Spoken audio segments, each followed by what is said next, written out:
Assalamualaikum warahmatullahi wabarakatuh. Halo, perkenalkan, nama saya Hanifah, NIM 2619059, kelas Psikologi Pendidikan B, Tadris Matematika IAIN Pekalongan. Di sini kita akan membahas mengenai motivasi belajar. Virus corona yang menyerang hampir seluruh dunia ini menyebabkan pandemi atau kita kenal dengan pandemi COVID-19. Ini membuat kita harus melakukan perubahan-perubahan baru, tidak terkecuali dalam dunia pendidikan. Dalam dunia pendidikan, karena masa pandemi seperti sekarang menuntut kita untuk belajar daring. Apa sih belajar daring itu? Sebenarnya, dalam masa pandemi seperti sekarang, tidak hanya pembelajaran daring yang dapat kita gunakan, tetapi kita juga dapat menggunakan pembelajaran luring. Jadi, apa itu pembelajaran daring? Apa itu pembelajaran luring? Lebih mudah yang mana? Lebih enak yang mana untuk digunakan? Pembelajaran daring adalah pembelajaran yang dilakukan secara online menggunakan aplikasi pembelajaran ataupun jejaring sosial. Aplikasi-aplikasi yang digunakan dalam pembelajaran daring adalah yang pertama WhatsApp, yang kemudian Google Classroom, e-learning, Google Form, Quizzes, YouTube, Google Meet, dan Zoom. Kemudian yang pertama adalah WA. WA biasanya digunakan untuk diskusi dalam pembelajaran. YouTube untuk mengupload atau mengakses video pembelajaran.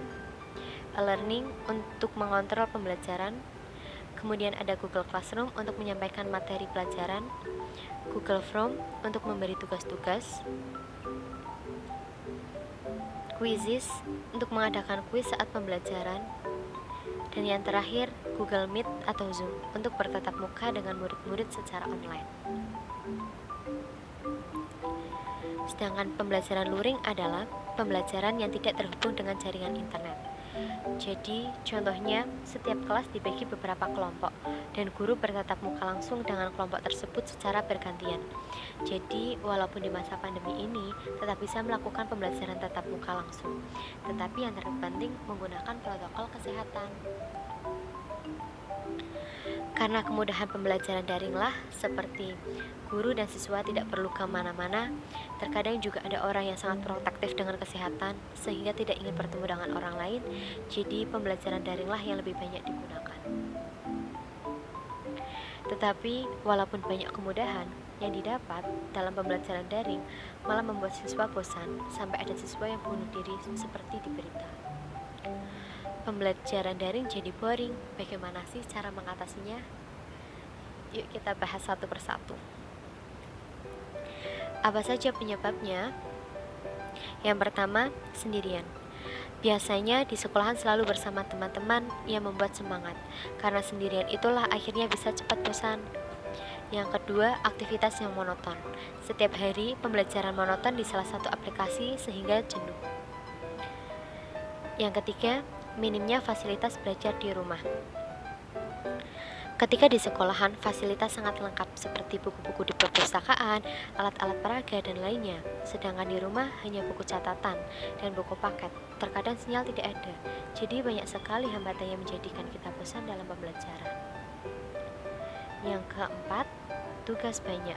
Dalam pembelajaran seperti ini, terkadang materi hanya dikasihkan, tetapi tidak dijelaskan dan diberi tugas banyak. Itulah yang membuat kita tidak bisa, dan lama-kelamaan akan jenuh dan malas dalam pembelajaran. Kemudian, jika dibiarkan terus-menerus, apa yang akan terjadi?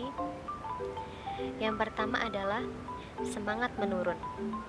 Jelas, kita jadi tidak bersemangat lagi dalam pembelajaran, sampai ada rasa malas mengikuti pembelajaran.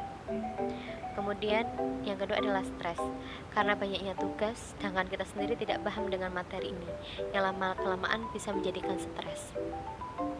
Yang ketiga, malas mengerjakan tugas.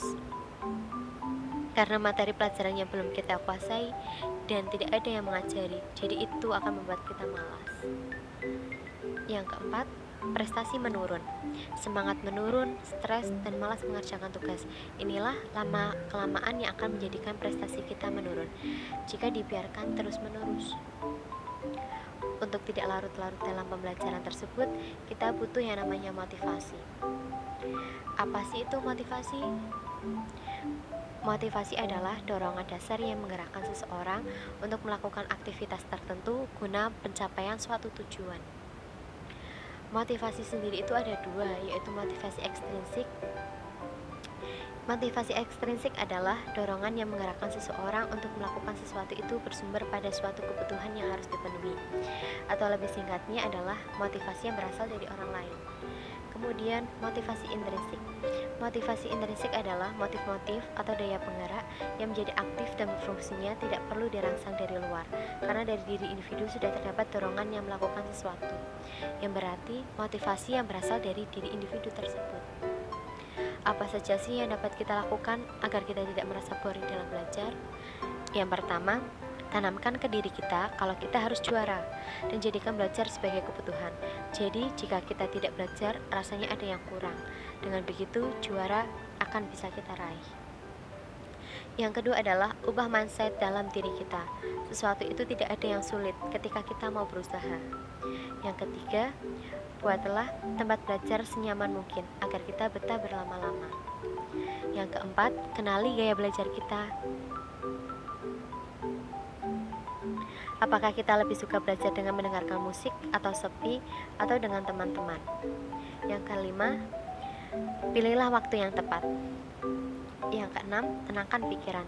Ini salah satu yang penting dalam belajar.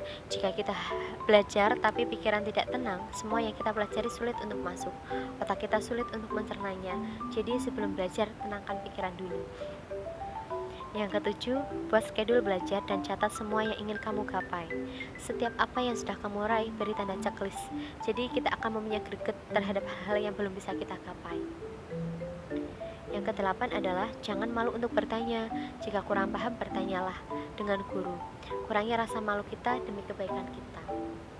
Yang kesembilan, ketika materi pelajaran sulit, gunakan media online untuk membantu kita.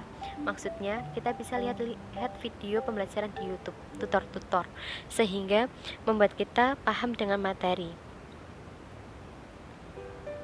Yang kesepuluh, jangan lupa istirahatkan pikiran kita.